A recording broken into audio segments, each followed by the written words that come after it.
A friend sent me a PowerPoint last week and asked me if I'd make it look a little nicer. I glanced at one column of numbers, and without even reaching for a calculator, I could see the analysis was off by a factor of 1,000. Not a rounding error, 3 orders of magnitude. He hadn't made it up. His AI had, in seconds, cleanly and confidently, and he'd pasted it straight into the deck and sent it to me to prettify. And here's the part that should stop you cold. He's sharp, and in his own field of expertise, he would have noticed that error in a second. In his own wheelhouse, that exact same AI would have made him genuinely better, faster, sharper, higher quality. Researchers at Harvard and Boston Consulting Group ran the experiment that shows precisely where that line sits. And it turns out there are actually 2 invisible lines you cross every day. One that decides when the machine is brilliant or confidently wrong, and one that decides whether you can even tell the difference. Let me show you both and how to stay on the right side of them. Okay, one quick promise before we dig in. I'm not burying the actual answer inside a course or a membership you have to buy your way into. It's all right here, free, because I genuinely want you to walk away sharper at your own work. I use these tools every single day, and I'm not here to scare you off of them. So the study itself. Harvard and Boston Consulting Group took 758 of BCG's own consultants, gave some of them GPT-4, and set them loose on realistic consulting work, writing, analysis, creative problem solving, the kind of tasks these people do for a living. And on that work, the ones using AI were remarkable. They finished 12% more tasks, worked about 25% faster, and their output came back more than 40% higher in quality. And here's the detail I love. The biggest gains didn't go to the stars. The consultants who scored in the bottom half beforehand jumped about 43%. The top half about 17%. AI didn't widen the gap between the best and the rest. It raised the floor. And if that were the whole story, I'd tell you to go all in tomorrow. But that's not the whole story. Because the same researchers slipped in one more task. This one was designed to sit just outside what the AI was good at. Same consultants, same afternoon, same tool. And on this task, the people using AI were 19 percentage points less likely to get the answer right than the people working with no AI at all. Read that again. The AI didn't just fail to help, it actively pulled sharp people below where they'd have landed on their own. Now, one caveat you shouldn't skip past. BCG helped design this study, and BCG graded a lot of it, and that's a company with a real stake in AI looking good. So take the exact percentage as a snapshot from 2023 on one model that's not gospel carved in stone. But the shape of the finding, which is brilliant here, quietly harmful there, keeps showing up everywhere once you know to look for it. Let me show you why. The researchers gave this a name that stuck, the jagged frontier. Picture the set of everything AI is good at as a territory with a coastline. Inside the border, it's genuinely capable. Outside, it's lost. The catch is that the border isn't a smooth line, it's jagged. Some tasks that look really hard sit safely inside, and some that look trivial sit just outside. 2 jobs that feel equally easy to you can land on opposite sides, and you can't see the coastline.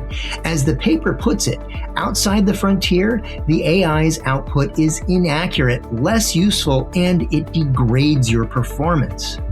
The task that tripped them went like this. They asked the consultants to tell a chief executive which of the company's brands had the most room to grow. They handed over 2 things, a spreadsheet of numbers and a folder of interviews with people inside the company. The spreadsheet on its own looked complete, and it pointed clearly at one answer. But buried in the interviews was the detail that flipped the whole picture to a different answer. The AI read the prompt, and the spreadsheet confidently recommended the wrong brand, and the people leaning on it followed it right off the edge. And this is the thing to really understand. The AI wasn't unsure and hiding it. Underneath a large language model is a prediction engine. It reads what's in front of it and predicts the most plausible next words. Plausible is what it optimizes for, not true. It has no little voice that says, I don't know, I should check the interviews. So it hands you a fluent, polished, confident answer, whether or not it's right. And confident and correct look absolutely identical on the page. So that's the first invisible line, the one in the work. The second one runs right through you. These tools are genuinely great at getting you 60% of the way there, at handing you a framework to build on.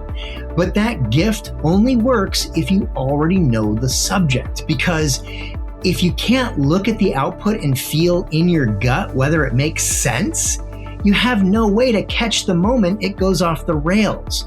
My friend could have caught his. He knew enough, he just didn't look. The deeper trap is the task where you couldn't catch it even if you tried. Okay, so let me make that concrete. Say you're not a chemist. Your last chemistry class was in 11th grade, 40 years ago. Now you sit down to ask an AI some chemistry questions, and they come out vague and a little off because you don't know the field. And the prediction engine turns a vague question into a confident, vague-shaped answer. The tech crowd says it's like having a PhD in your pocket, but picture a real professor hearing a garbled question, deciding you don't know enough to know better, and handing you an answer that's basically a joke. You'd nod along because you can't tell. Your AI can do exactly the same thing, and you'd never know. So now the two numbers from the start make sense. 40% better and 19 points worse aren't a contradiction. They're the two sides of that coastline. Inside the frontier, on the tasks the consultants understood, AI raised them up. Outside it, on the one task built to fool it, AI handed them a confidently wrong answer, and they couldn't feel the difference. Same people, same tool, same afternoon. The only thing that changed was which side of an invisible line the task fell on. And it gets worse because of what trust does to us. There's a separate study out of Microsoft Research and Carnegie Mellon with hundreds of knowledge workers, and it found something alarming. The more people trusted the AI, the less critical thinking they did. So the better it seems, the less you check, which is exactly backwards from what you'd want.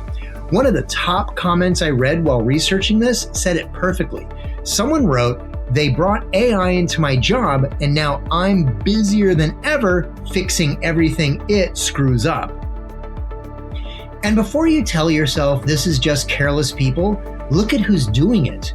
Late last year, Deloitte, one of the biggest consulting firms on earth, had to refund the Australian government part of a $440,000 report. Why? Because it was stuffed with references to research papers that didn't even exist, and a made-up quote from a court ruling. Their AI had invented them. It looked right, so it went out the door under the Deloitte name to a government client. Or take the New York lawyer who filed a legal brief citing half a dozen court cases to back his argument. Every one of them was fake. He'd asked ChatGPT for cases, it invented them, complete with realistic names and quotes, and when he asked it whether they were real, it assured them they were. A judge fined him $5,000, and this isn't one embarrassing story.